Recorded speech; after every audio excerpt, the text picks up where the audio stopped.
won't have an opportunity to read it. I think 2 chapters you were saying are out there open access now, so some other people might have read those, but I'm imagining not everyone will have a chance to read it. So I was going to start off by just asking you to give us a bit of an insight into the origins of the project and what's the book about? What's the kind of elevator pitch? Okay. Oh, I feel like I should have practiced the elevator pitch.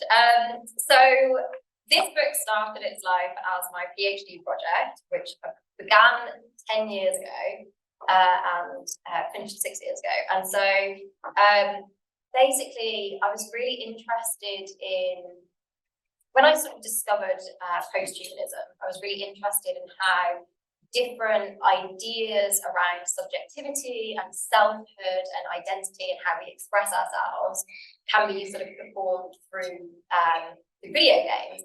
So my background is actually in performance studies and drama. So I come from an acting background, which will be a huge shock to anyone who has seen me. And so I became really interested in different types of digital performance.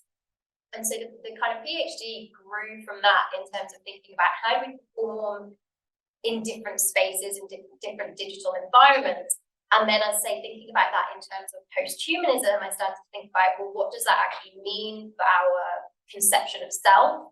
And that then became this whole kind of deep philosophical study. So the book is an autoethnographic project of playing World of Warcraft, which is a massively multiplayer online role-playing game. It's one of the big, huge ones. And autoethnographic in that I played World of Warcraft and talked about myself a lot. And so what I really do through the book is explore my relationship with my avatar, look at that through the lens of posthumanism, and think about the different practices, affects, and kind of capacities that enable us to connect with an avatar in different ways and for different subjectivities to emerge. So I kind of go through different things about how we articulate the self, how gaming is similar to acting theories, or we looked through the lens of acting theories, how the relationship between the avatar and the gamer is one that's empathetic, how we kind of have some more mundane aspects of subject formation through gaming, so things like nostalgia, motivation, boredom. And then as an extra addition for the book, in terms of then editing it a lot and kind of going through it post-PhD and creating the book, I then added another chapter which is on death and endings. So how death of the avatar can be conceived of in post-human terms, as well as how the death of the avatar isn't the kind of ultimate ending. So World of Warcraft, you just respawn and carry on playing. So then looking at different types of endings in game and what that does to a subjectivity. Great, and I hope we'll get time to touch on many of those facets of the book in the next 45 or so minutes. I think we're going to have a chat for about that long before opening it up to people online in the room. So I should probably say, if you are online and you have any questions, if you can pop those in the chat, we'll get around to them after we had a chance to have a bit of a conversation. Well, one of the things that I think is really impressive about it, as well as everything you're saying specifically about gaming and avatars and topics like acting and empathy, you also give a really clear overview of some of the different strains of posthumanist theory and sort of differentiate how your articulation of posthumanist subjects, both the parallels it has and some of the differences it has with attempts to talk about cyborgs in gaming and with things of transhumanism. So yeah, I was curious to hear how you see your kind of version or vision of posthumanism and where you situate yourself in relation to some other things. Yeah, so posthumanism is a really kind of big, sprawling subject, and there's lots of different definitions. And unfortunately, that means that kind of everything that you read about posthumanism, it will start by saying there are lots of different definitions of posthumanism. And so when you write about it, you have to do quite a lot of kind of conceptual work of kind of saying, this is the version that I'm using.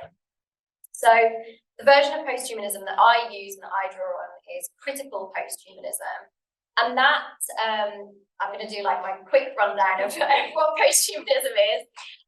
It's basically, for me, a rethinking of the liberal human subject. So a lot of the ways that we had previously kind of conceived of who the human subject was, who had access to different rights, and how human rights have historically and still to this day only applied to a certain specific type of person.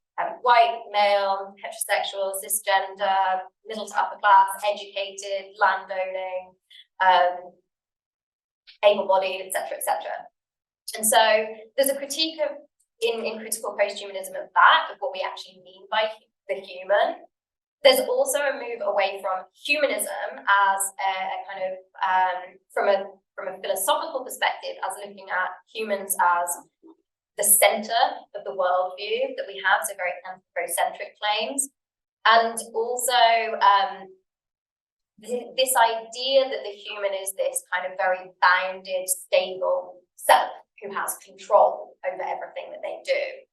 And as they also kind of moving away from anthropocentrism. So my version of kind of critical posthumanism that I use looks at all of those things. And so, although my research in particular looks at the relationship between avatars and gamers, it isn't actually just fixed in digitality or virtuality, and it isn't just fixed with the kind of cyborg-esque element of cybernetic organisms.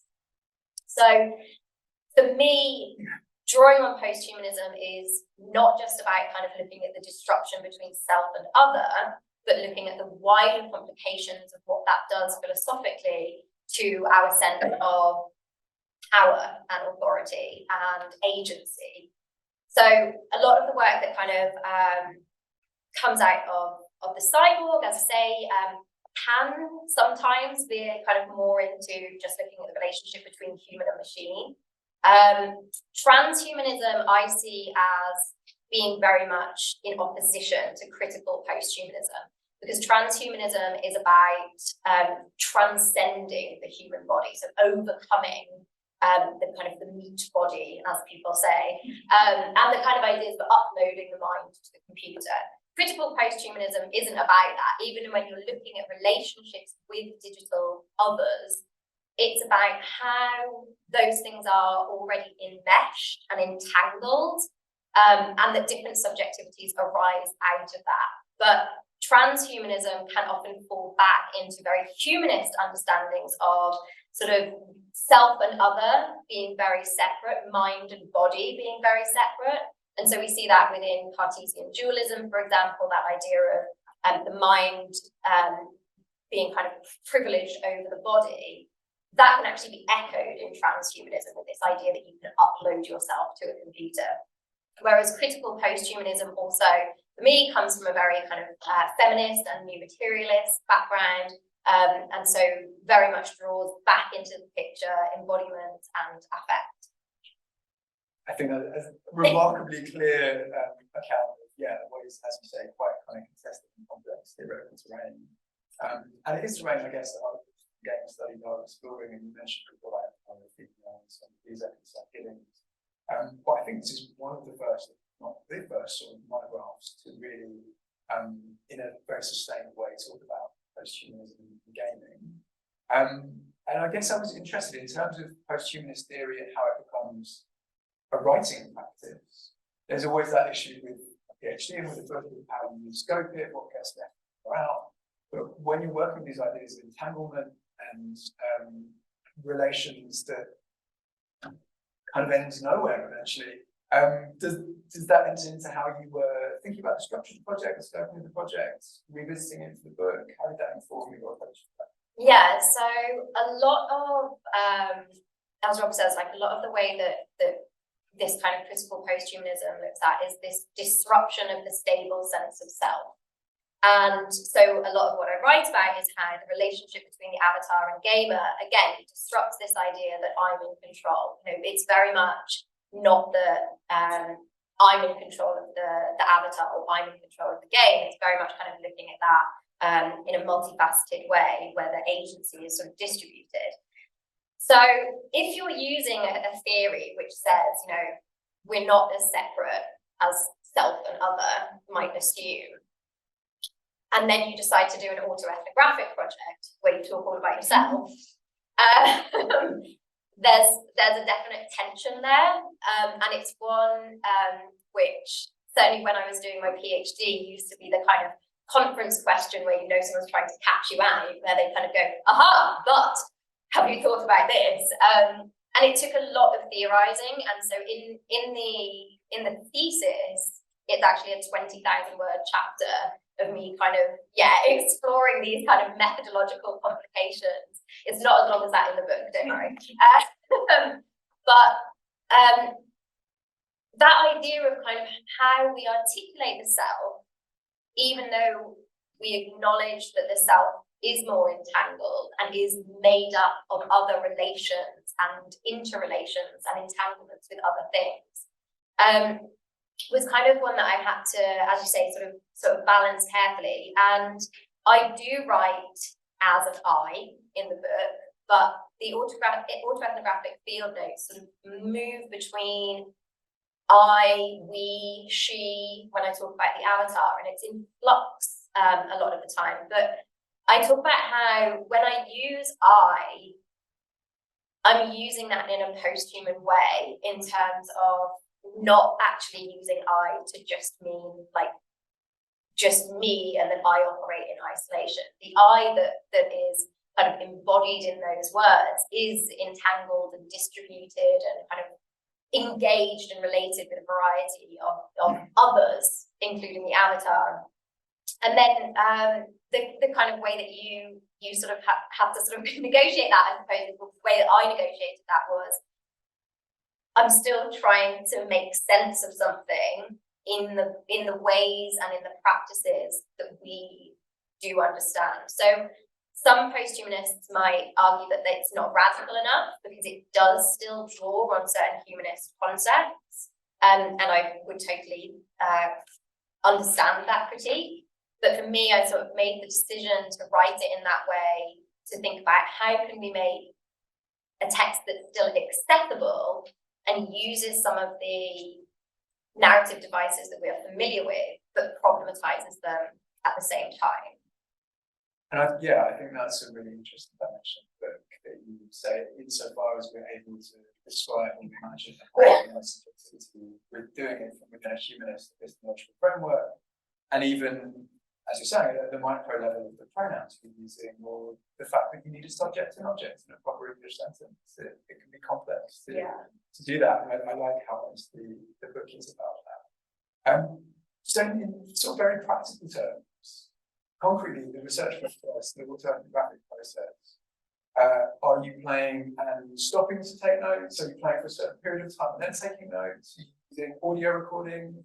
I think this is a sort of methodological question that a lot of researchers who work with games, they're exploring different methods. So what would you think? Yeah, absolutely. I think game research and methods is like such an interesting and difficult area.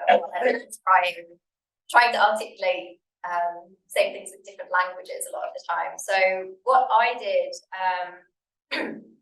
was I sat at my desk with my laptop, cranked up World of Warcraft, and during gameplay, what I would do was make what Ottenberg refers to in field notes around anthropology as scratch notes, where I basically kind of make short notes either on a piece of paper or like on my phone, to just kind of note down key moments. And the idea of doing that is that you're trying not to disrupt the play experience. So I kind of had this thing with playing World of Warcraft where I wanted to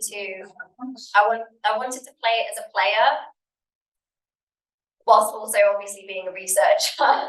And so again, those different like subject positions that you embody are very multiple. But I decided to do the kind of scratch note version where I would make short notes during gameplay to kind of remind me of particular moments. And then after gameplay, I would then go back through the scratch notes and write them up on my laptop. And I actually had this real difficulty of I couldn't write field notes by hand. I had this real disjuncture with it. So the whole sort of thing became this sort of machinic assemblage there, where I found it a lot easier to write my field notes up on my laptop. And again, using those scratch notes that I'd made in game to remember those effective moments, and then think about how the writing became affective in itself. So a lot of autoethnographies try and be more, again, relatable, affective, demonstrate those kind of relatable embodied experiences. And so really kind of thinking about some of the visceral experiences. So that's why there's sometimes swear words in in my field notes. But there's one scratch note where I just say, losing myself in other people, really annoyed. And then the kind of field note goes into, okay, how do I actually explain that to someone else? Like, what am I actually talking about here, while still conveying that kind of affective annoyance? I did have a few times where I would pause the game and then write while, like, I wrote one quite long note, actually, just when I entered a loading screen one time, and like the music was there, and when you enter the loading screen, your avatar's there, like waiting for you. And I wrote a few notes like that. I tried doing some audio recording, but for me, what's really interesting for me is that I really think through writing. And that's why my first draft of anything I write are a total mess, because I just kind of like bash the keyboard and see what comes out. And it's kind of the same for me with writing the field notes. I couldn't kind of do it simultaneously. I needed to have that kind of, okay, think in this space, be in this space, and then think in this space, even while those are blurred. So when people are able to do audio, and I know, for example, Harrison Charles, one of our PhD students, who's doing the autoethnographic project at the moment, he's tried doing some audio recording, and I find that really fascinating, because it's just not something that I was able to do. So yeah, for me, it kind of needed to be like on the laptop, writing, just seeing what came out of my fingers, essentially. And yeah, I tried screen recording myself at one point as well, like filming my reactions, because a lot of what I talk about is the kind of affective reaction, and there's parts of the book where I talk about like my avatar falling and me gasping because I'm worried about her. But then I got this thing of like, when I knew I was recording myself, I was like, am I purposefully like over exaggerating my facial movements? So yeah, I kind of couldn't trust myself that way. That's really interesting. I've been thinking a lot about gamer life in these moments in memoirs or other types of writing where gameplay comes up, and how there is this friction between this format that is very oriented towards the individual, and there are certain expectations about narrative structure, and yeah, in the same way, I think it might seem paradoxical or perverse to talk about autobiography and a kind of post-humanist perspective on gaming. But I think as an everyday experience of being implicated in these entanglements, even if it's just a tangle of wires you have to negotiate to get the pad off the shelf, it does seem like it's an area that dramatizes this. And I think the book brings out very much also that gaming, and maybe particularly MMOs, they're often an activity that people do market something else. They might be watching Netflix, and you give someone a sense of surrounding. And one of the other things that I thought was productive about admitting that you're in some ways necessarily bound to a kind of humanist perspective or framework, even as you're trying to look beyond it, is that I think it makes you able to look back to earlier thinkers and other disciplines, and to find things in them that resonate with this post-humanist language. So you look back to performance theory and to histories of theatre and drama, and to figures like Stanislavski, which in a way is quite unlikely. So very invested in interiority and the individual's biography. So yeah, maybe we could talk a bit about that, how it relates to your disciplinary background, and what you're drawing out first. Yeah, so as to my background's in performance, and my undergraduate degree was in performance studies and drama, and so acting and performance theory were in a lot of ways kind of my way into researching games, looking at it through that lens. And there's a variety of different researchers who have looked at different overlaps between theatre and gaming. But what was interesting for me was, as I say, kind of drawing on particular theorists who come from kind of particular traditions. And I suppose for me it was Stanislavski, Chekhov, they're huge names in theatre practice, or praxis, and they were sort of people who I'd been trained in. And so in playing the game, that chapter is kind of one of the first one that sort of like is kind of re-entering into the game space. And so I suppose we all carry those different subjectivities and sort of biases and standpoints with us. And so when I first went into the game, you encounter these different kind of sets of information about the world, about the race of avatar that you choose, the class that you choose, which shapes your gameplay. And so I was kind of interested in how those functioned almost like a script in a sense of, a kind of textual referent of how to navigate the world and what that world was. And for me, that was very relatable to certain things that Stanislavski, for example, talks about in theatre, where we look at what the given circumstances are. So as an actor, you look at your script and you kind of go through and you see, okay, what do we know? What are we told about where we are, who we are? What do we say about other people? What do other people say about us? And all of that you use as your kind of toolkit to help you start to build a picture of who this person is. And so doing that, for me as an actor, was very much about kind of, again, this sort of mesh of self and other, where you can't really draw the line. When you're acting on a stage, who are you? Because you're not, Lady Macbeth, but you're also not being yourself, but also you're not being the same Lady Macbeth as another actor would be being. And so all of that kind of started to speak to me about more of these post-human practices of kind of disruption between self and other. And I'm using the kind of avatar, gamer, and actor character analogies, and it's worth saying that both within gaming and within theatre, those entanglements go much further. Like, I'm just looking at kind of a very small part of that. It goes further in acting in terms of like the director, the stage that you're performing on, the ensemble company that you're working with, the set design, the costumes, the props, and in gaming goes beyond the avatar gamer in terms of the network, the other players, the game design, the game mechanics, the computer you're playing on, etc., etc. But so seeing some of those overlaps and then bringing my knowledge of posthumanism to it kind of made me start to think, well, actually, these are, as you say, some of these theories, some of these acting theories are very much rooted in this humanist understanding of like the actor must be in control of the character. But on the other hand, it's like, but the actor must be overcome by the character, and in the kind of best acting, the actor loses themselves in the character. So what I tried to do was enable a way of being able to look at certain theories retrospectively, critique them for the humanism within them and the anthropocentrism within them, but put a kind of post-human lens on it and say, well, if we're reading this through post-humanism, rather than looking at these things as against each other and saying, this is humanism, this is post-humanism, and we can't get past that. How do we look through those lenses together and see where there are different kind of overlaps and there are different elements of the ideologies and the philosophies that bring those different possibilities to life, and then allow us to look at some of those historical theories, philosophies, and ideas in a renewed lens.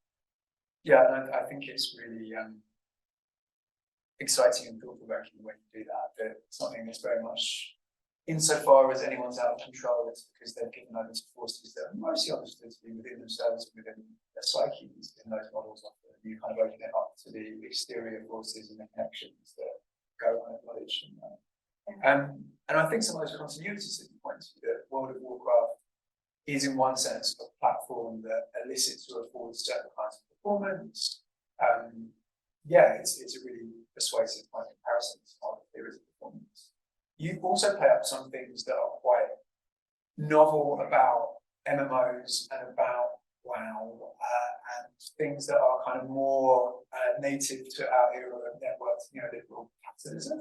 And I guess other thinkers like Carlson talked about this. There's all of these systems that are designed to ensure that the players are always progressing, always motivated, that they're leveling up, that they're waiting for the next reward or loot drop. And yeah, you talk a lot about kind of motivation and control. Was that what drew you to that genre, that game in particular, or what's the No, not at all. Which was actually why it was quite interesting when I sort of started to realise those things, because I was like, oh, I've been looking at this from a very post-human perspective, and now I'm like, oh, there's so much, like I say, so much neoliberalism within these structures.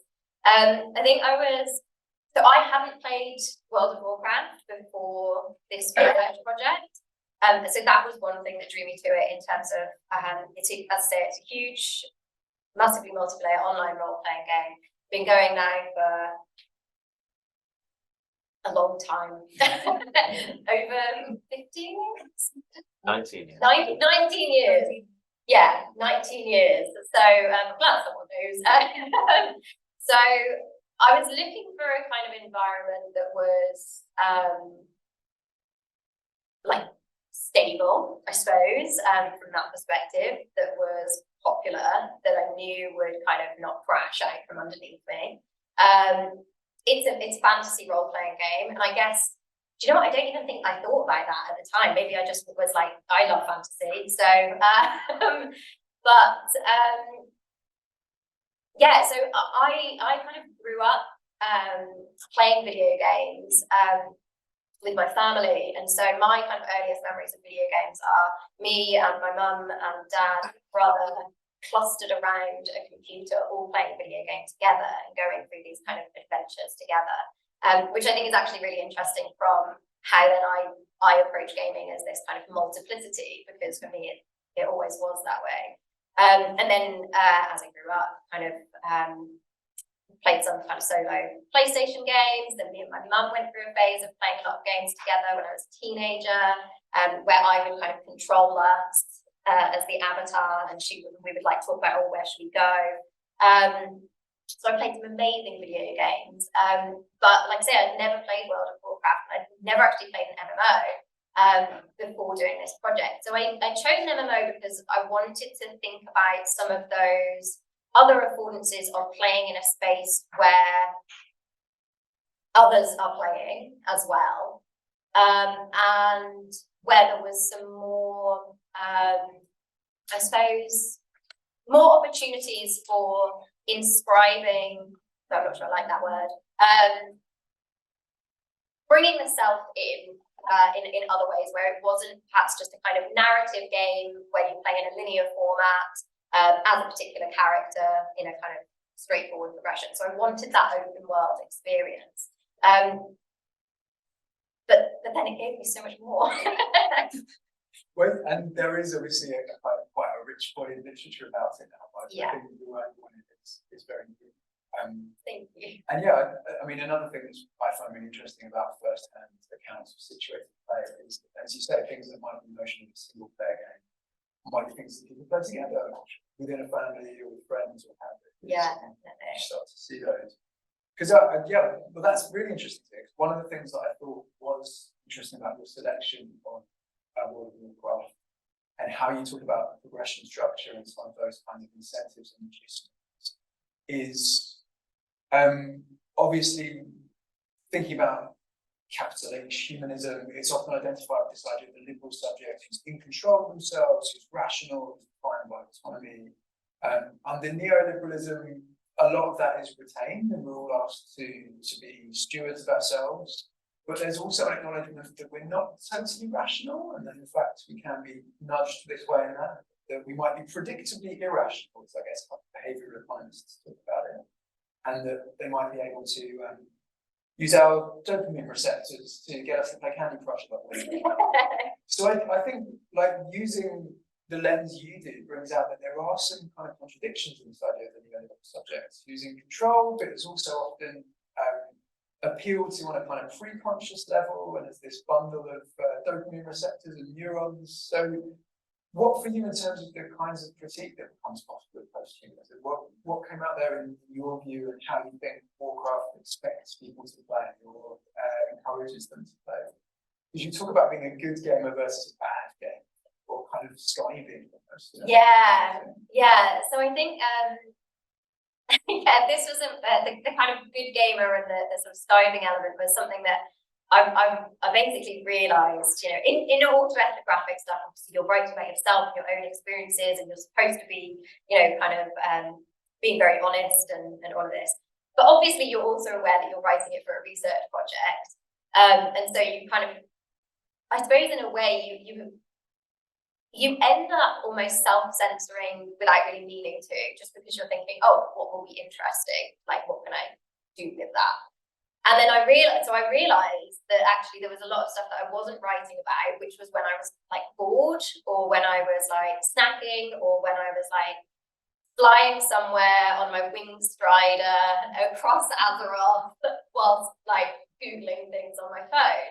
And so, and I realized I hadn't written any of this down, because it was almost like, oh, well, that's not like relevant. Which again brings in this kind of hierarchical understanding of like what is good research and what is interesting. And as I say, that kind of made me realize that I was imposing this kind of self-monitoring on myself of like what was interesting, and that wasn't being true to what was emerging from the research and what I was actually doing. So when I kind of started to reflect on some of these things, I started to think about, again, how there's this idea of like being bored is a bad thing, it's a negative thing. And being bored is also not something that a lot of outsiders associate with gaming. A lot of outsiders are like, oh wow, you you do game studies. Yeah, exactly, leaning in to be like, wow. Whereas a lot of gaming is boring and hard. And when people were like, oh great, you get to play video games, and you're like, yeah, great. Once again, I'm back in World of Warcraft. And obviously that's an incredibly privileged position to come from. But those affects were part of the experience, you know, being bored and being frustrated and these kinds of things. So that led me to think about, like, say, this kind of hierarchy of how we look at kind of good feelings versus bad feelings. And as you say, in gaming, there's this sense of you want to level up, you want to unlock new areas and new objects, and to be able to fight more baddies. And then I started to realize that that's a lot, again, about neoliberalism, about us kind of going, I want to achieve. And there's also this thing in gaming where you want to be over noob level. You want to be like not a loser anymore, right? You want to be kind of, oh yeah, I know what I'm doing here, I belong. And that keeps you kind of striving, like, yeah, I want to level up, I want to keep going. And I say that's incredibly neoliberal. It links massively into the entrepreneurial self, and that kind of idea of seeing self as enterprise. And so I kind of then started to think about in what ways then, if I'm playing this video game and I'm looking at it from a post-human perspective, but there are still these very neoliberal values coming through, how do I make sense of that? And a lot of that is to do with, as we said before, that kind of tension about doing something post-humanist in a very humanist world. I can't separate myself from my background in a neoliberal society, and I'm still shaped by those affects and those desires, even as much as I critique them. You know, we're all still shaped by those. So it was a kind of interesting exploration of how my subjectivity was formed both through knowledge of post-humanism, but also through being rooted in a humanist neoliberal society. And so for me, what I then was able to, I suppose, try and start doing was looking at, well, in that case, if I'm living proof of this kind of embodiment of both, how can we look at neoliberalism through post-humanism, and how can we start to see where there might be overlaps in terms of those subjectivities, and I suppose trying and breaking that open to look at how can we shape some of the foundations of that. Because again, I think it would be great to just go, neoliberalism, your day's over. Realistically though, I don't think that's going to happen. So I'm like, how do we operate against neoliberalism whilst also being within it? And for me, that's about kind of critiquing, pulling apart, poking around in there and problematizing it to try and shape the foundations and sort of, I was going to say build a better future. But like a phoenix rising from the ashes. So one of the moments I found interesting in terms of your motivations to keep playing and feeling that it's your job at this point, but also where the effective kind of peaks are for you, is you have this moment where you realise sort of PvP, player versus player engagements, are more engaging for you than the player versus enemy or player versus environment, where you're just fighting NPCs who are controlled by the code. And I feel like this is an interesting moment when you talk about, well, a sort of anthropocentric or a humanist reading of this would romantically assume it is because there's something found in the contact with this other human entity, or I don't know, but there might be some readings of it that are more anthropocentric or more hierarchical, assuming that playing with other people is just better and everything else is sort of lesser. And you want to resist that impulse. And I feel like you come around to, well, I'm not actually quite sure whether your reading is that when humans enter the circuit, there's just more going on in terms of the game's ensemble and what's at stake, or whether the kind of social dynamics layer on top of the ludic dynamics change things. But I was interested in this distinction you make and how you try to unpack it. So how would you account for what's happening in this? Yeah, so at various points throughout the book, I kind of talk about this, like I say, this tension in my research where I'm like, yes, posthumanism. And then I reflect on my own experiences and go, well, you're being very humanist, Poppy. And kind of, again, question, as I say, whether I'm being anthropocentric and how I'm being anthropocentric. And so this kind of playing, I generally played World of Warcraft in the player versus environment server. So that's where the other players are all doing their own thing. You might pass each other, but you wouldn't kind of like attack each other that much, probably. There's some servers where it's player versus player, and it's a full-on fight. And there's some servers that are role play, which is as it says on the tin, more leaning into the role play. So there are certain player versus player environments, even within player versus environment games, when you play, for example, in battlegrounds or in raids, where you're specifically, and there's two factions in World of Warcraft. There's the Alliance, who are the good guys, and the Horde, who are just better, Horde. More gritty, shall we say. And so you enter these specific battlegrounds, for example, where you're kind of, there are different versions. You might be playing like kind of capture the flag version, or different styles. And so I find these areas to be have really heightened effect. And I think, as you say, it's interesting because there's a kind of sense for you of the effect that you are having on someone else. So when you're playing against the environment, you are affecting the environment, you're changing the game world. But there's, then if you fight the mobs and the monsters in the game world, they respawn. When you kill another player where there's a player on the other end, you know that chain of affect is continuing to travel, because them being killed is frustrating. I know that because I got killed an awful lot. I'm not very good at killing people. And so there's that kind of, I guess that sense of an enlarged entanglement, where you know that your affective feelings are spreading in more kind of multiplicities and nodes.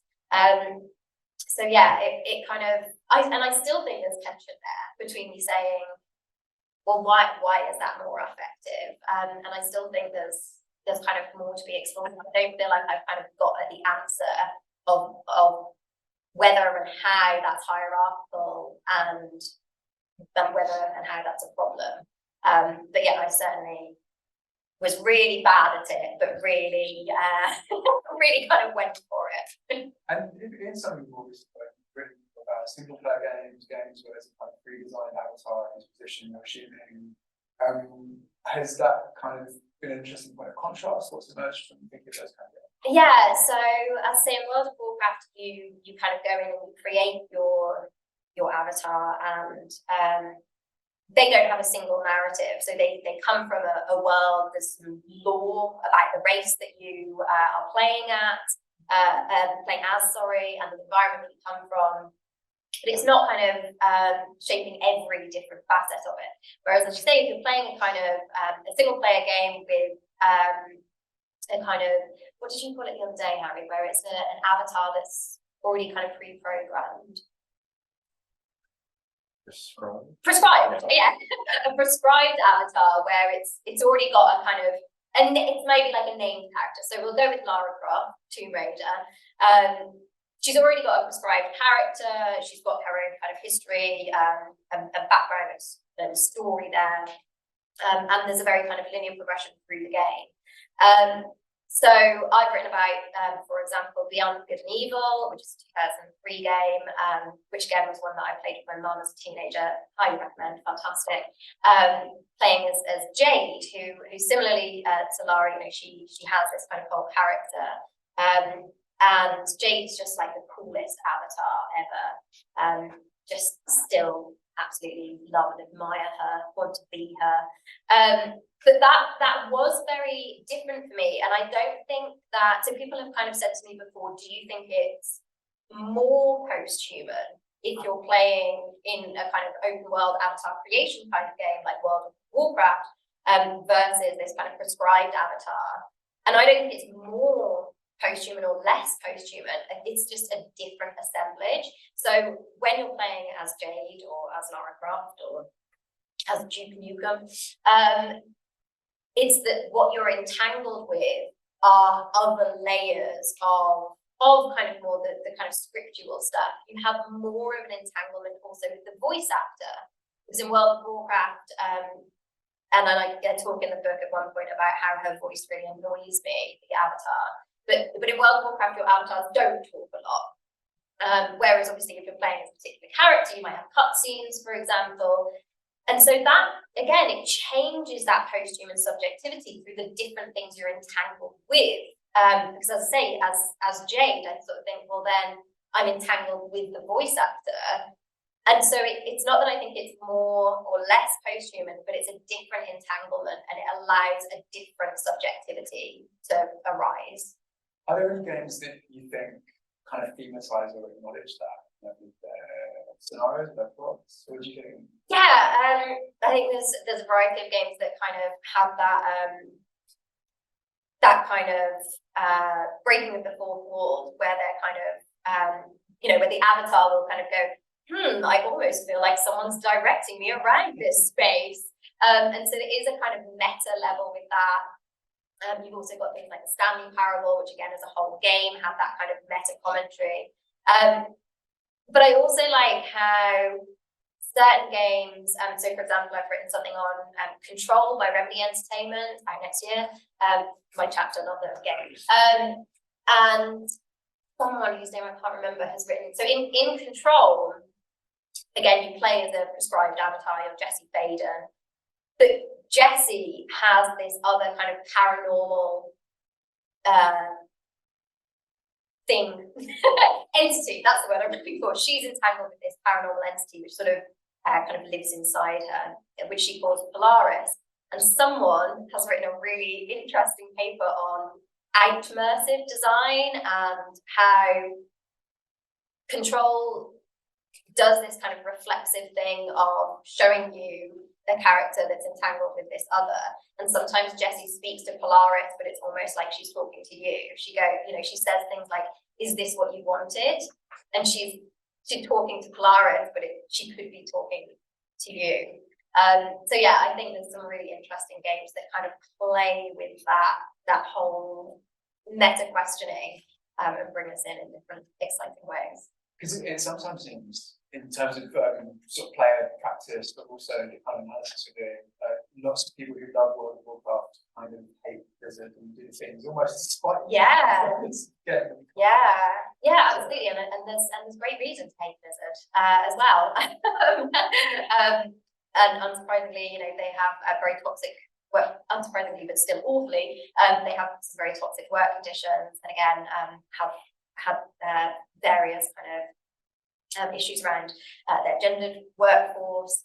So I also think it's nice that gamers can use their play in deviant ways as well. So I did want to open it up for questions. I think I've already run over the time I said I would spend really. But I really wanted to highlight, I love the engine book, especially where it's this, you talk about coming back to the game after a period away, and there's this situation where there's a prospect of you having lost your avatar, and you having to sort of prove your identity to Blizzard's representatives, frantic shuffle for how do I log into my PayPal account? Is it linked to institutional email address? Do I need my driver's license? Which turns out to be a lovely little parable about the different selves and identities that a single subject between. But also, it seems like then when you log in, possibly the game is updated, the graphics are being updated, and it's such a nice moment about the ontology of the avatar, about the relationship to it, and it's a kind of moment of reflection as well. For you, I think, coming back to the game at the end of writing the book.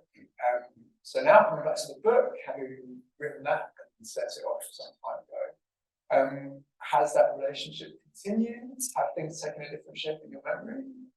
What do you feel about Warcraft? Yeah, I mean, it's really interesting. So one of the things that I kind of talk about towards the end of the book is, so Warcraft, World of Warcraft is subscription based, if you want to go beyond a certain level. And I think it's £10 a month. And like I said, I finished the PhD project 6 years ago, and I've continued paying £10 a month, which again, hugely privileged position to be in, to be able to afford that £10 on then something that I did not continue paying. And it was this sense of not wanting to lose the avatar and not wanting to let go. And so then, as Rob says, at the end, I tried to log back in because I'm like, and I've been, when I'm writing it, I'm like gearing up to this point. I've been thinking, as I've been like editing the book, kind of working on it, I know I need to go back in. I need to we all need that closure. Because as I say, I hadn't, post-PhD, I stopped paying, I continued paying, kept my avatars were suspended there, but hadn't actually done it. So going back to it was this kind of really, as you say, this kind of frantic, really, I was really panicking that I'd lost her. And then going back into it has its own story, which you can read at the end of the book. But now, looking back at it, what I kind of say at the end of the book, you know, I'll probably cancel this subscription now that the book's done. And I still haven't done it. But I also still haven't gone back and paid and played it. You don't have a 90-hour week WoW habit. That's good. Yeah, I mean, this is good. It would make my job a little bit difficult. But I suppose the book then has this kind of, the book is this kind of thing where it's significant. I mean, like I say, I started my PhD 10 years ago, and which was the basis for the book. And so it's this kind of really weird object of 10 years of my life, but also this really interesting thing, which everyone in academia says, as soon as you've published something, you're over it. And it's I really like the book still, which is nice. But it's interesting to then think about how your thinking changes. And there's certainly things that I chose to not radically redo in the book, because I thought I kind of wanted it to still sit in the space that it had been in. And then like I say, it's kind of then thinking, so I've just written an abstract for something else, which is then where I'm starting to disagree with what I've said. So that's quite a nice kind of place to be in, to be able to kind of go, on the one hand, it's just out, and that's a real, just real wow, there it is in the flesh. And on the other hand, I'm kind of able to have that sort of distance of being able to go, okay, well, what did, like I say, I still like it, which I think again is very lucky. I think a lot of people kind of get to the point where they just hate it. I still like it, but I'm like, how can we move forward? And that's the thing of the author function in a post-humanist text becomes very fun, especially if you're now going to be Wilde's 2024 is going to have beef with Wilde. Yeah, I know. Like, what was she talking about? Yeah. But maybe, having said that, we should open up to some other voices. I don't know if there are any questions online. Did anyone in the room have anything they wanted to ask? Yeah, is that the first to go? Okay, so I have two questions. One is a serious one, one's a bit of a silly one. The serious question. I thought, first of all, thank that, Bobby. It was really interesting. I haven't heard you really talk about that project in that much depth before, so that's really cool to hear. And I wanted to ask you about what you called the kind of stream of affects across PvP.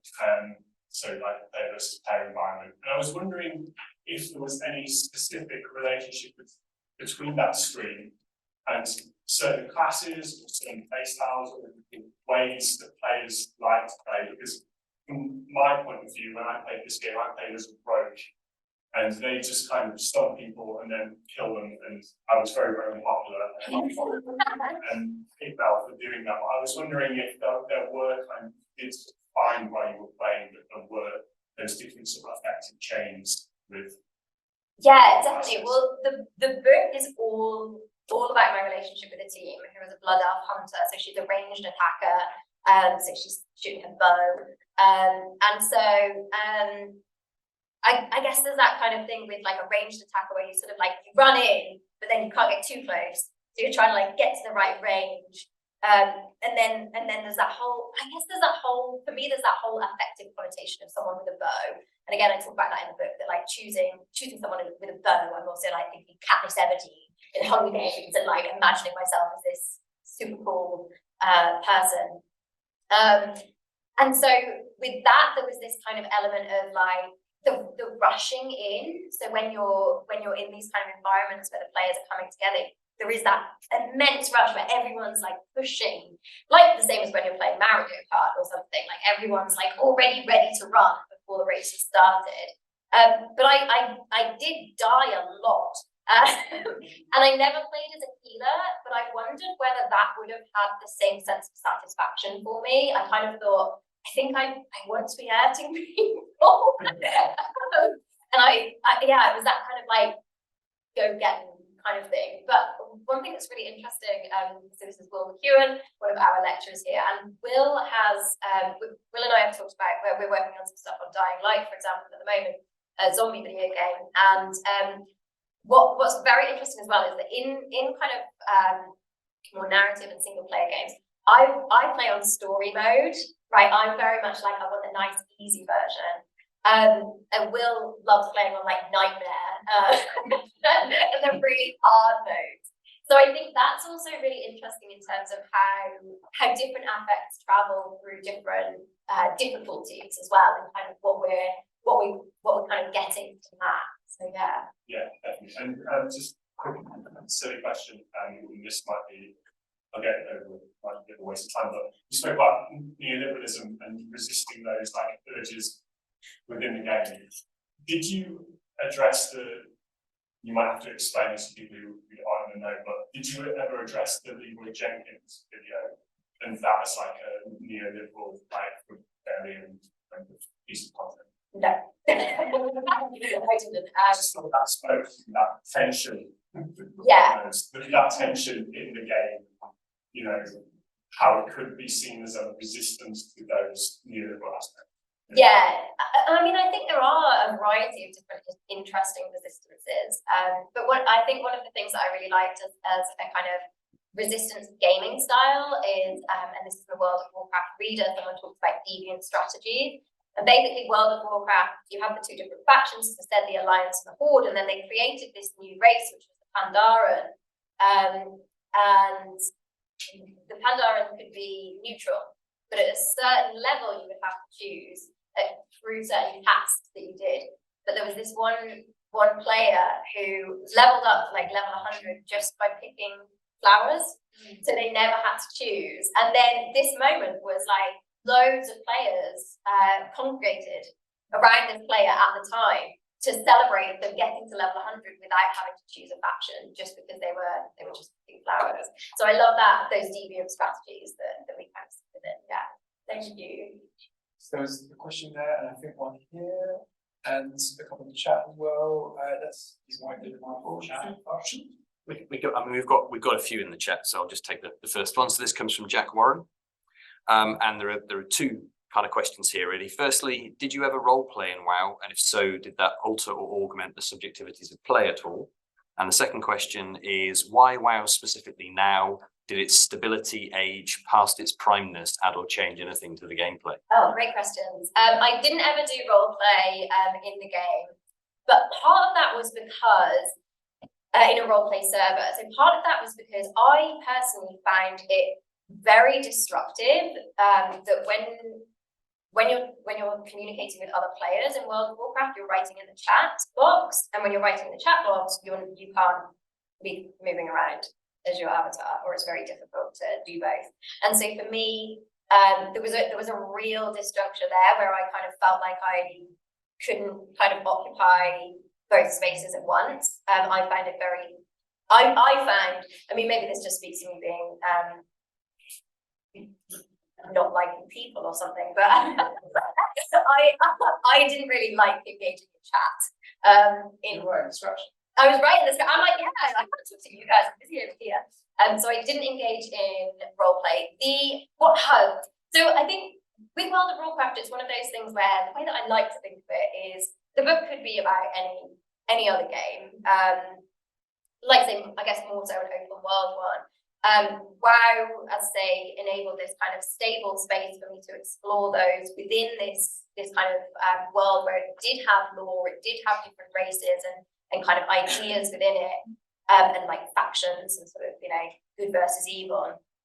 But I would like to think that people aren't put off by the book being based in World of Warcraft, and that they would be able to kind of, I think, read the parallels of the relationship between the avatar and gamer across multiple game spaces. So yeah, please don't be put off. And also, you don't need to have played World of Warcraft, or indeed, hopefully you need to have played any games. Hopefully I've done a good enough job of explaining what's going on in kind of affective terms in its own right. Yeah, I think you speak to theories about you speak to acting. I know for a fact Jack has played World of Warcraft. Playing agreement to things she uses. She also uses Barad in agentic realism. Yeah. So you should tell her. That's Jack. Well, there was a question here. Or I don't know. Yeah, that's all right. Thanks very much, Bob. That was super fascinating, really interesting. I think I can see quite a lot of links in the sort of linguistic analysis of narratives and gaming stories as well in linguistics. I think really nice overlap with people like Heritage's work, who's done lots of stuff on World of Warcraft and Witcher. But I had two really quick questions. The first one was kind of related to your point about healer versus range versus tank. I'm wondering, there are certain classes in World of Warcraft that the entire mechanic is based around about being a jack of all trades and being able to switch your druid, which is blindly when I had time. So which are the two kids and a life. So I'm just wondering, how do those kinds of classes of characters complexify some of the ideas around about Entangled Subjectivities talking about? So that's the first question. The second question, because I'm reading, how does VR, augmented reality, and more sort of embodying an avatar, what's your thinking around about that in relation to the research? Sure. Okay, so what was the first question? About druids. I did create a few other avatars that were different classes and different races, but when I played them a little bit, I felt like I was cheating on my avatar. So there was also a sense there, don't laugh. There was also a sense there of actually a real sense of loyalty to my relationship with a team who is the avatar that I play as. So I didn't enjoy playing as those other avatars, because I think even if I was like, "Ooh, they can do this and a team can't," then if I would be like, "Oh, no, you're betraying her." So yeah, that's such a soppy, like emotional answer. But I think that was my experience. I became very emotionally invested in her and in our relationship and our subjectivity together, so that the other subjectivities, I purposefully decided to just explore this one entanglement in real depth, to be able to go into complexities of that, rather than doing a comparison. Because I felt that if I kind of got into that comparison, I wasn't able to do as much rich work with the theory. And then when it comes to kind of VR and AR, one of the things that I really dislike is that this idea that virtual realities can make something more immersive, because I love fiction, I love fantasy, and so for me, if you want to see immersion, just like put a good book in front of me and I'm gone. Like, you can be trying to talk to me and I won't even know. So for me, I really dislike that idea that just because we have certain enhanced technologies, it makes something more immersive or more affective. And for me, that kind of focus on technology takes away from all of the other elements that can really draw us into being engaged with something. I love the kind of potentials for that, and I really like the kind of ideas of like haptic feedback, for example. But again, I sort of think this can create a hierarchy between what's happening in your imagination and what's happening through kind of physical augmentation. And for me, I think it's just as good to focus on our affective and embodied experiences as they relate through our imaginations and our affective involvement with something in that emotional way, without the technology having to be part of that. Thank you. I think that's another place where orthographic writing is often already trying to interrogate and account for people's tastes and inclinations, but it's often doing so with reference to biography or psychology, or sometimes bibliography, but bringing in posthumanism, I think, lets you think about those characters with different narrative potentials and why you would draw to particular classes and character types in a really interesting way. So yeah, I think that's just to send that for now. Thank you so much. Thank you. Great. Thank you very much, Poppy. I have a very specific memory about World of Warcraft, which was very big when I was in high school. That is a memory of my first ever boyfriend, who certainly was a little bit last year, but not quite as much as World of Warcraft. So, whether to be remembered, I will still read your book and get all the messages. But overall, this is kind of part of the source of inspiration for my question. I really do have two, but probably not quite as complex as some of the ones I've already had. So the first one really comes from the idea of gender dynamics in games, and I wondered whether that has been covered in your research, whether there was a focus on evidence in the work, so that would be really where I'm coming from, and also because you're talking about old technology and work technology, and some of the early versions of that, and historically how virtual technology came about was through indeed studying games. So just yeah, so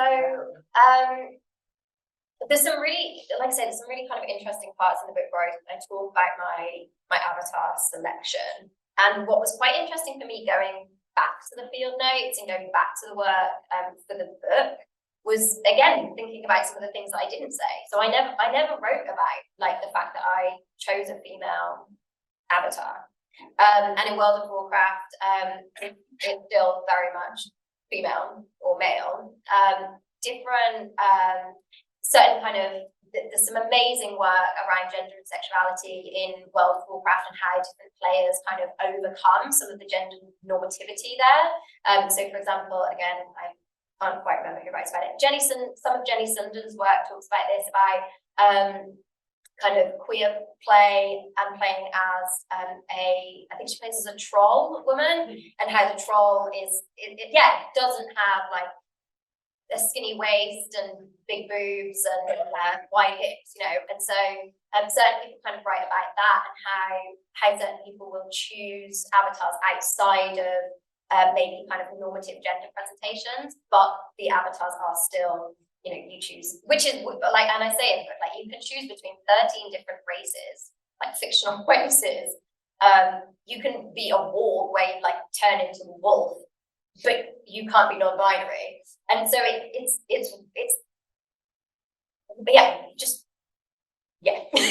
not very progressive in that way, should we say?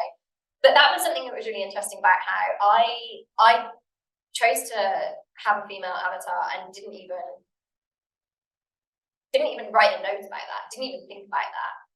And then I'm also thinking about, for example, the race that I chose.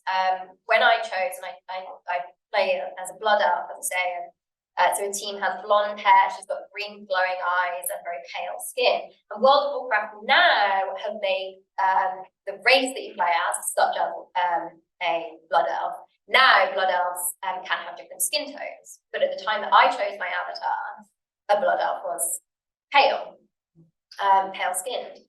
And so again, like looking back on that reflexively, there's a lot of privilege that comes into the different avatar selection criteria. And so I think that what's interesting in the fact that I didn't write about that at the time was that I was potentially not even seeing that privilege. And then it's only going back where I go, well, hold on, you were able to choose this kind of very normative body type that was, I'm not saying that I look like a blood elf, but but choose something where I did feel like my gender was represented, for example, or my race was represented, even through a blood elf, which apparently are analogous to drug addicts, which again I didn't know. So there are all of these kind of different racial and gender connotations, which I say demonstrates the lack of progression within some of these digital areas.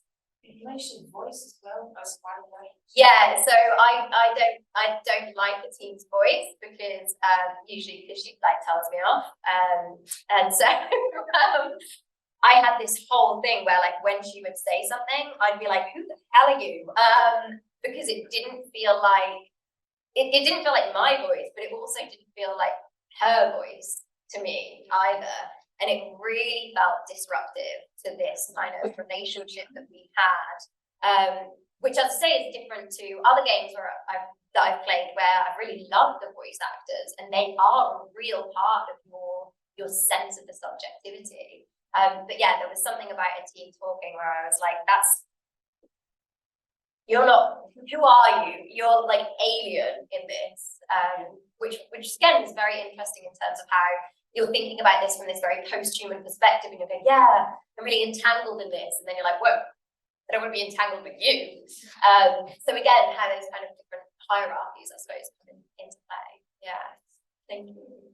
You have that moment when you log back in after a hiatus and you wonder if they've recast or re-recorded the voice lines or the breath. Yeah, and I'm like looking at her and being like,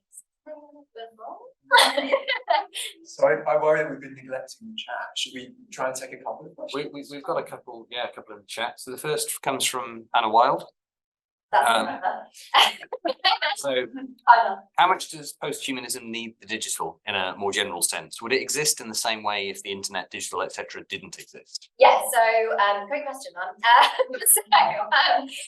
For me, and that is a really important kind of part of situating the posthumanism that I use, is that for me, the critical posthumanism that I draw on doesn't have to have anything to do with the digital. But it just so happens I'm using it in a digital environment. So there are certain posthumanist theories that do draw much more on the kind of machinic, and so I do draw on those in terms of the kind of disruption between human and machine. But actually, I think that critical posthumanism also draws a lot on things like the disruption between human and animal, and kind of self and other through environmental studies. So there's a lot of work in eco-criticism, for example, that again will draw on the same kind of ideas of critical posthumanism, but not in that digital realm. What the digitality kind of gives us is another layer through which to look at that. I think that answered that question. Fair enough. What was the question? Well, how much does posthumanism need the digital? Yeah, so I don't think it needs it, but I think the fact that our continuing progression in those digital and technical spaces gives us other opportunities to apply this posthumanist theory. Okay, do you want another one from the chat? Okay, so the next one is quite a long question, but there is a sort of a summary version from Doug Stark, who's had to leave. Unfortunately, he's had to go and teach, but so he's going to miss the answer. But the question is, can one write in a post-human manner? Like, what's the relationship between writing style and posthumanism as a praxis? Are there more or less post-human ways to write? Oh, that's a great question. So hopefully Doug can watch the answer on the recording. Are there more or less post-human ways to write? I would say no, because I think if we look at it in terms of hierarchies, that brings us back into a humanist dimension. But that said, there are certainly less humanist ways to write. So essentially, again, thinking about kind of what posthumanism does in terms of that disruption, if we wanted to lean into that disruption, we might not write in sentences, we might not use paragraphs. There's actually a bit that I flagged up this. There's a note at some point in my book where I talk about how Cole, I say Cole, who writes with creativity and resistance, states that the idea of chapter is anathema to who I am as an indigenous person.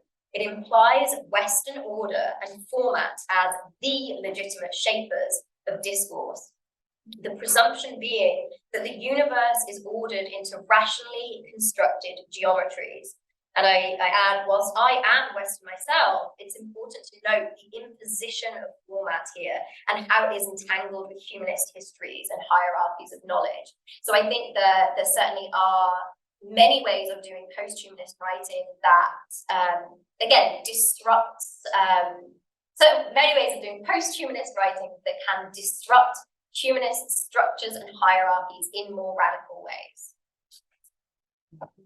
Because at the level of prose, like someone like Barad's very fond of metaphors and wordplay, and obviously forming a sort of connectivity there. And I think your prose, to your credit, is a lot clearer than some people. Was that sort of conscious decision? Yeah. Is that very disciplinary training? Yeah, 100%. Because I think for me, part of the post-humanism that I wanted to embody through my writing was the affective connections of that. And so thinking much more about, again, the disruption between self and other and how ideas and thoughts and feelings can travel through words. So for me, affect and the way that we affect and are affected by others is the kind of first demonstration of kind of railing against the machine of humanism, of saying that we're all kind of these self-contained individuals. Because actually, as soon as we talk about how affect travels, we see how unstable the self is. And so for me, part of the post-humanism of the writing was trying to write in that affective way, and that way of thinking about privileging emotions and feelings, looking at that from a feminist perspective, and using that as resistance against certain patriarchal forms of knowledge. And again, thinking about that in terms of really what I want, just realised this sounds a little bit, but it's true. I want to create a network of feeling with my readers. And I want my reading to feel relatable from that perspective. I want to go, oh yeah, I recognise that. And for me, that's us entering into another post-humanist language through affect.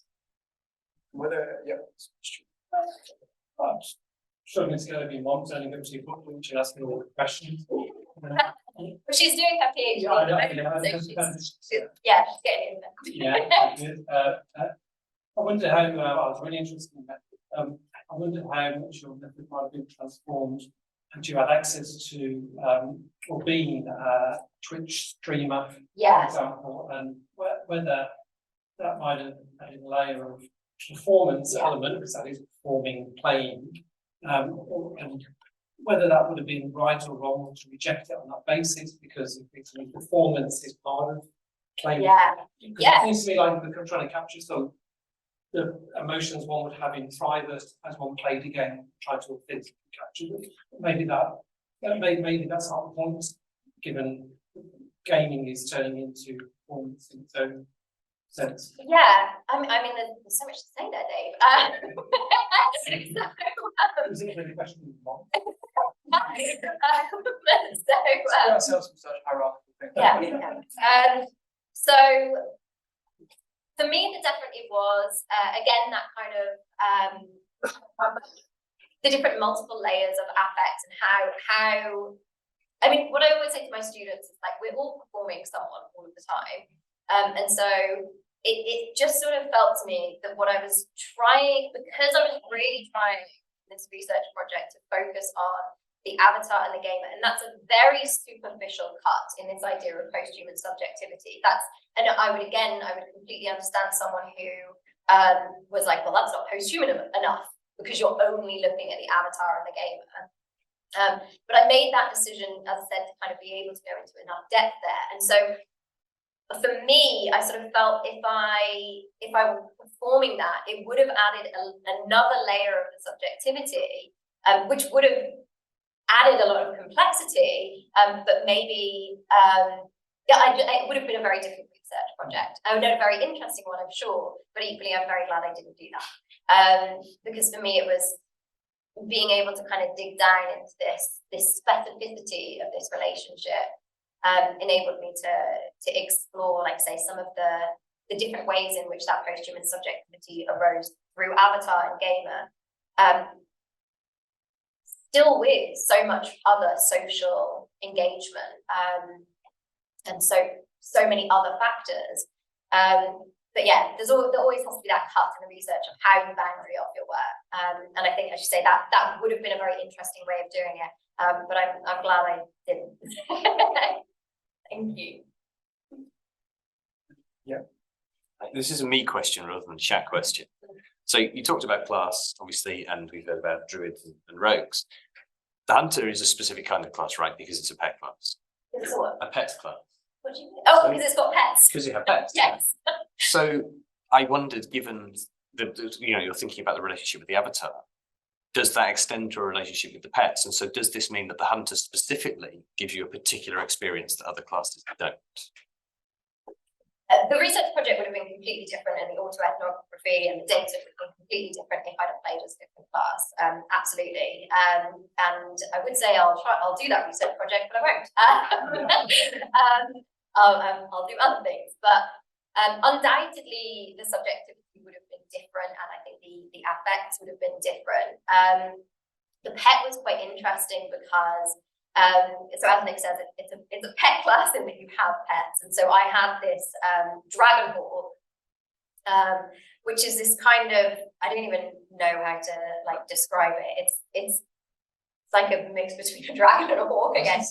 Yeah, it kind of it looks dragony, but it's got wings, and then it has like kind of almost like a kind of dragony tail. It doesn't have limbs, and so what you get with the dragon hawk is this constant beating of the wings. And I turned off the music in World of Warcraft quite early, and there was a point as well where when I turned it back on, I was like, this is weird. So most of my gameplay was kind of focused on the sort of more environmental science, and so this steady beat of this dragon ball, it's doing this. This isn't me being mesmerized, it's floating in the space, wafting its wings. There was one point where I dismissed the dragon hawk and I couldn't remember how to get it back. And I was really like perturbed by this fact that I'd lost my pet and I'd lost this companion. And then I also got another pet, was a spider. And then the spider, again, it was like, I'm realizing now how loyal I am to these things, because when I had the spider out instead of the dragon hawk, I was kind of like, you're not my pet. Like, go away, you're scuttling is not the affective sound that I associate with this space. So yeah, undoubtedly the experience would have been very different if I'd played as a different class, and I would have had different kind of affective sounds to go alongside that. But again, I didn't want to do a comparison because I felt like that kind of would have reduced, I guess, the depth of what I was trying to say, because a lot of the stuff, I think, even though it's that thing where it's simultaneously very, very specific, but hopefully also generic enough to be relatable from a variety of different player and avatar positions. Thank you. Interesting, some of those elements are so much more amenable to a kind of representational analysis than others, than talking about why you find the rhythm of a creature. Yeah. I feel like game studies might need to beef up its vocabulary to talk about it. Yeah. Good to sort of build on that, because I wonder how much the game designer looked back at being the aware of what pets represented, because they were for a long time. I think that hunters could have combat oriented pets, and then they rolled that out that you could have non-combat pets for other characters, and then all of a sudden it became part of this kind of capitalist agenda, like you got to collect them and train them up, and it became this like. So I'm just wondering how far that sense of like connection with pets that we talk about was something that the designers recognise and kind of rolled out to take advantage of that cat and stick thing you talked about. Yeah. You know, of like centres of like log in and collect more pets who grow your stable and look after them. It's kind of like World of Warcraft meets Tamagotchi. Yeah, absolutely. And I think that reminds me of a time when my pet died, because as Rob says, as a hunter you can like send your pet to attack people for you. And there was something so sad about seeing the dead form of the dragon hawk on the floor and being like, I'm responsible for their death. And so again, some very interesting things about how gaming draws on very relatable ideologies of responsibility, and again how we take different ideological agendas with us into different digital spaces, and how that has that affective connection as well. But then, like say, then it's like, oh well, I like looking after a pet in real life, so maybe I'll have a pet in real life. And I hate that saying. Can't believe I got this far through like saying it. Yeah, I absolutely hate the kind of in real life, because gaming is real life. I don't like disappear into another space. My body is still where it is. It still affects me in other certain situations. So it's in all situations. There isn't that kind of separation between online and offline, or digital or non-digital, or real versus virtual. The affect and the experiences and the feelings and the things that we learn in these digital spaces, it's all carried with us in our embodied self. And that's why I also hate this idea of gaming being disembodied, because it's like, I'm still here.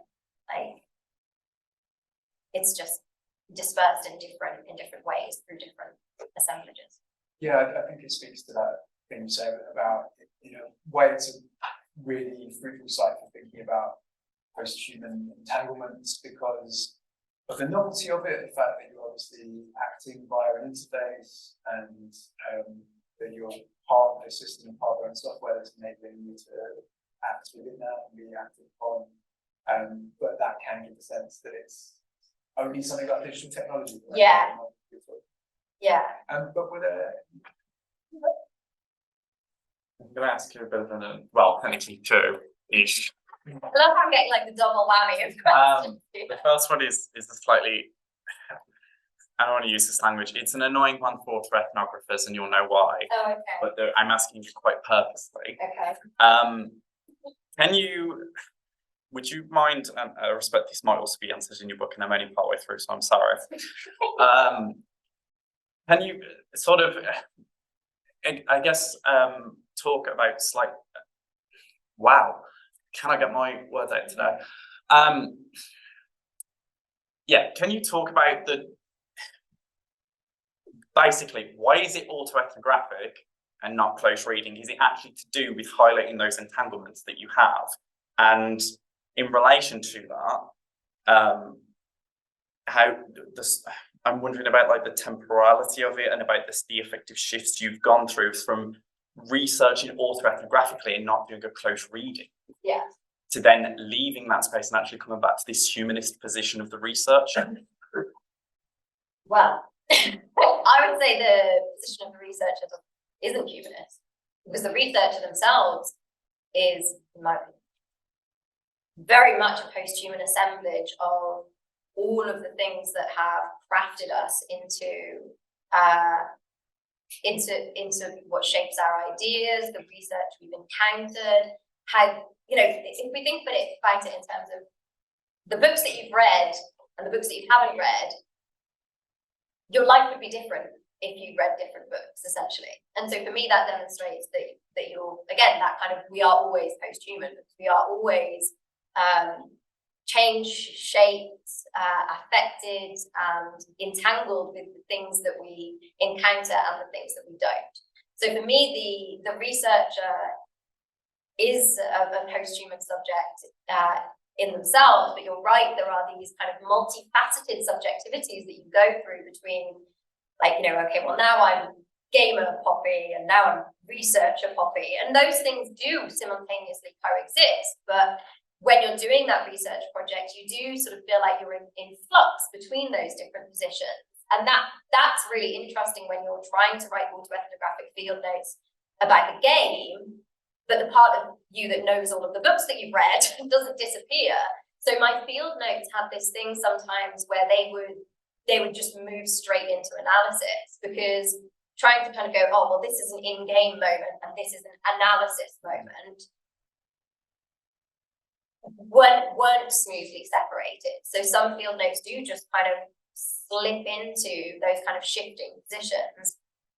For me, the difference between an autoethnography and a kind of close reading is that I was specifically looking at, again, the kind of affective and embodied properties of the research and of essentially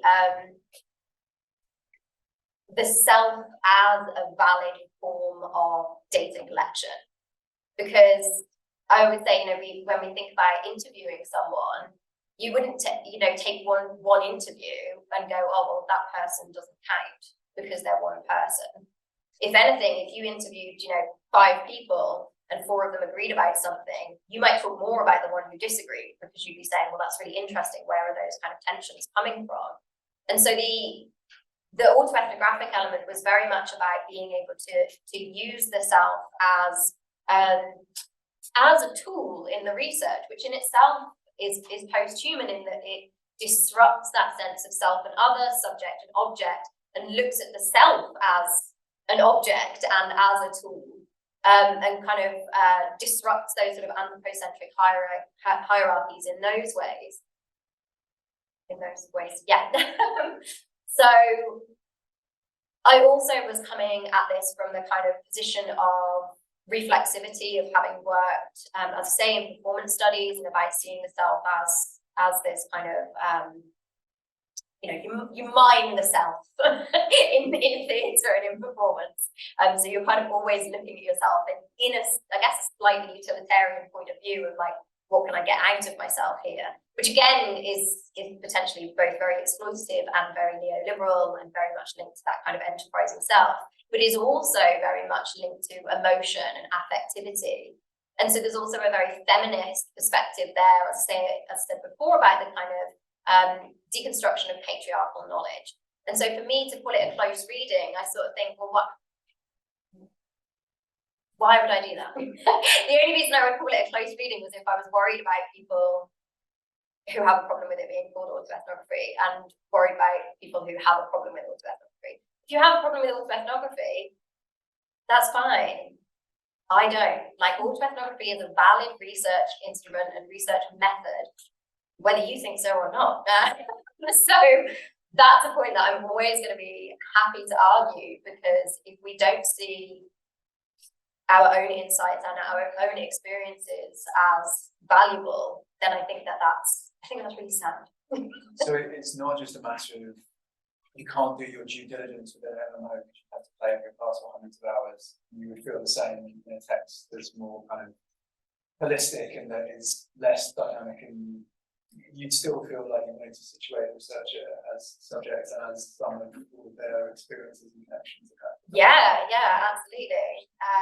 She says, might change my mind. But yeah, the way that I feel at the moment is very much that, like I say, I think I'm drawing on that critical posthumanist background. I'm drawing on entanglement and interaction and the disruption of the sanctity of the self, whilst also bringing the primacy of affect and of embodiment and of forms of knowledge that don't just speak to patriarchal knowledge structures, and trying to bring those back to the fore. And again, that kind of writing again goes through that of sometimes writing a really complicated sentence can make you feel like, wow, I'm so clever.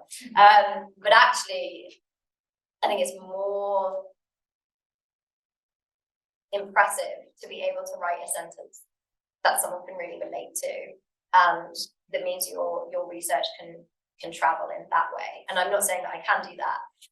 I'm just saying that, like, the stuff that I love to read is the stuff where you're just like, yes, that's the thing.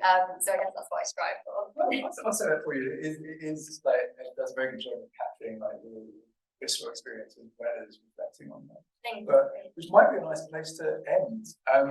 But yeah, can we have a round of applause?